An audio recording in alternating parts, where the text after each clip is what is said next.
Hadfield, it begins. Stay tuned and all will be revealed.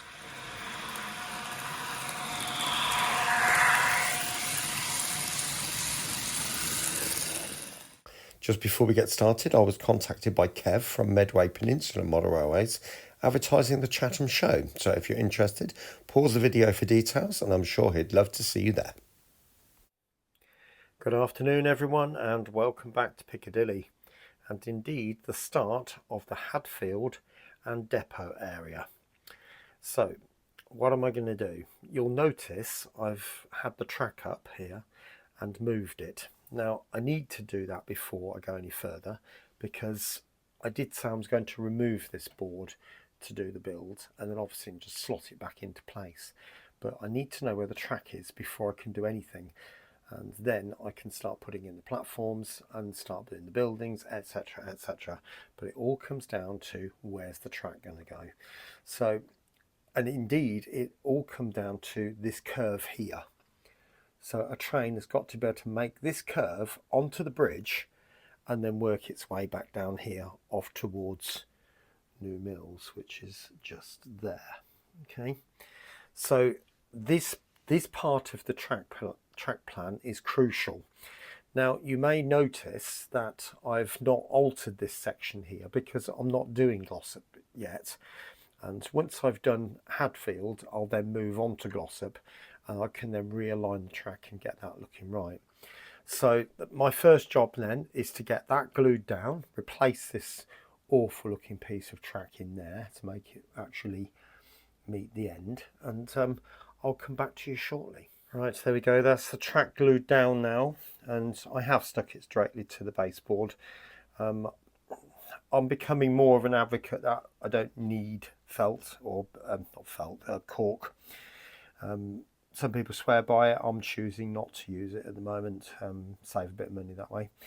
But you'll also notice that I've put some extra pieces of track in varying places, and purely that's to help balance out the weights, because they're obviously quite big and this is end gauge track and they'd literally just flop from one side, causing the track to tilt, which is not what I want. So 2 pieces of track, just a spare odd scrap like that, and then that helps to weight down the other bit.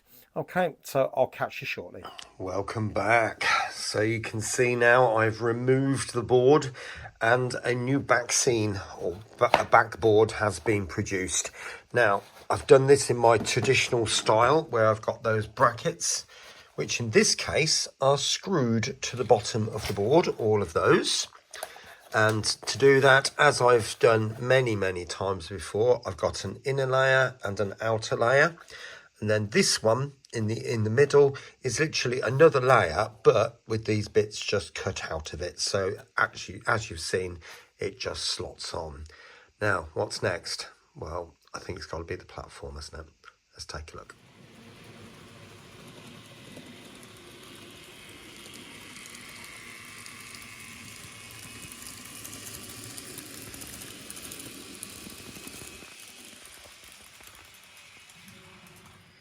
Right, next up, so I did say I'm going to be thinking about the platforms, and indeed I am.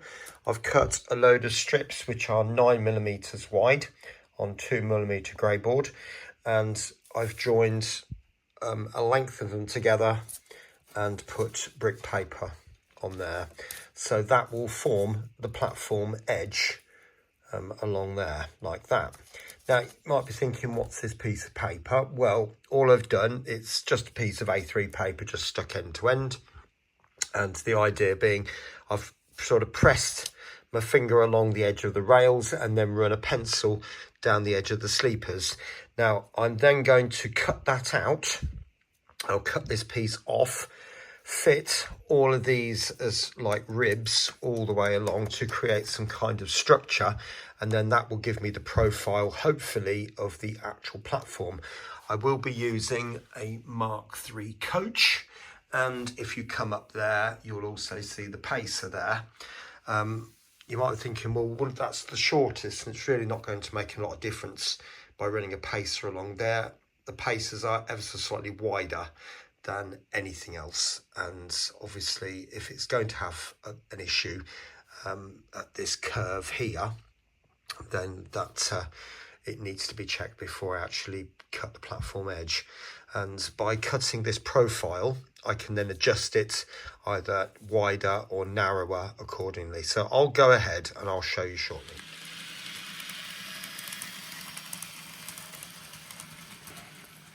So there we are, that's all the cardboard 2mm grey board put on. And obviously I've put all these diagonals in. You might be thinking, well, why? Surely these pieces would be sufficient. I'm not expecting any sag because I'm using 2mm grey board for this, so the tops as the structure. But to be honest with you, it just helps prevent that. So I always put these diagonal braces in. You'll also notice there's a gap down there. That was purely so I could get the back scene back on. And when I put the platforms on, I will put the platform butt up against that, but obviously I only glue it to this this surface, not to this bit, because I still want to be able to remove it if I need to. Now the next bit, right? This is the template I used short time ago, and if you remember, I run my fingers along the rails. That would give me the basic profile, because it is quite a straight trackish. You know, there's a slight bend at the end there, but a coach shouldn't have too many issues going around it. But you can see that this coach here overlaps by about 2 millimeters. So what I'm going to do is cut 3 millimeters off the back, test it again, and if it needs another millimeter off it, I'll take it from there. I am using a long meter steel rule to help that and to cut it straight. That helps to hold it down, obviously, but also one straight cut as opposed to 2 with a shorter rule. Okay, I'll come back to you shortly.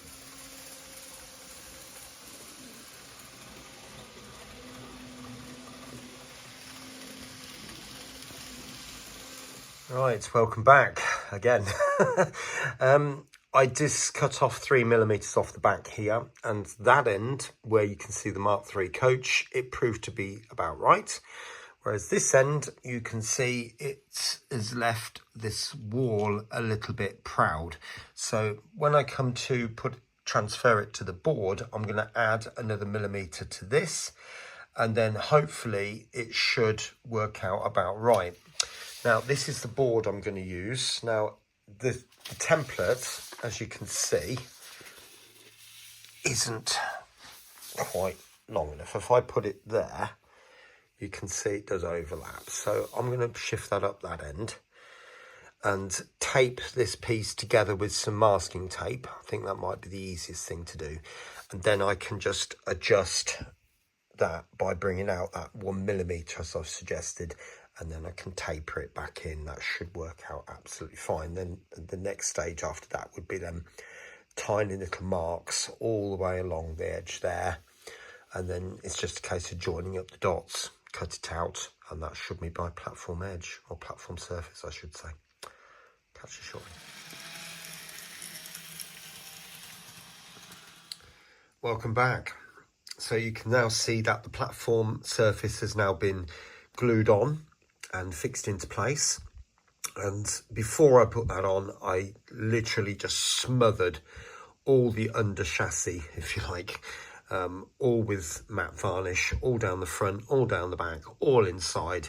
Because obviously when you come to to ballast, that's using wet PVA, and you need to create a seal all along there, because if water does seep underneath, water tends to blow the cardboard, and then or you end up with dark stains everywhere, and it just doesn't look very good. So that's the reason. I probably will give it another coat of varnish when the platform is finally finished, with all the paper strips all over it as well, just to make it a lot more secure. Now, if I show you a picture of the real platform, that's what we're aiming at. So you can see it is quite speckly in these areas here, but it's not mad. Now, when I first did it, I went a little bit too mad and created too many dark and light spots.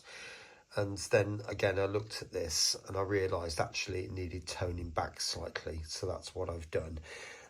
I do need to add some tactile paving, which will run along kind of there, and also there is a tarmac repair.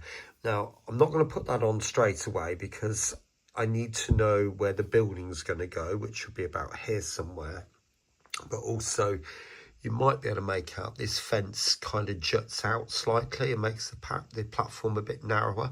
So that will probably be around about this area here somewhere. But until I've worked it out and know exactly where I'm putting it, it's a bit difficult to say. So it'd be easier to leave this here.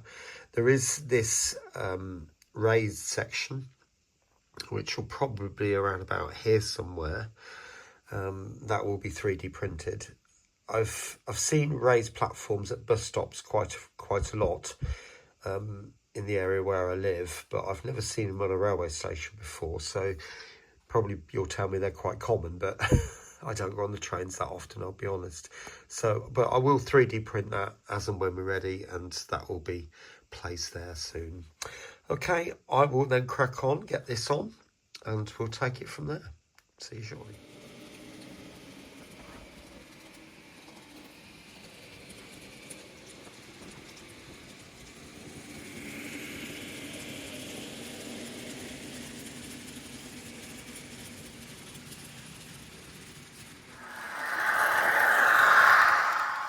Well, there we go. That is the start of Hadfield.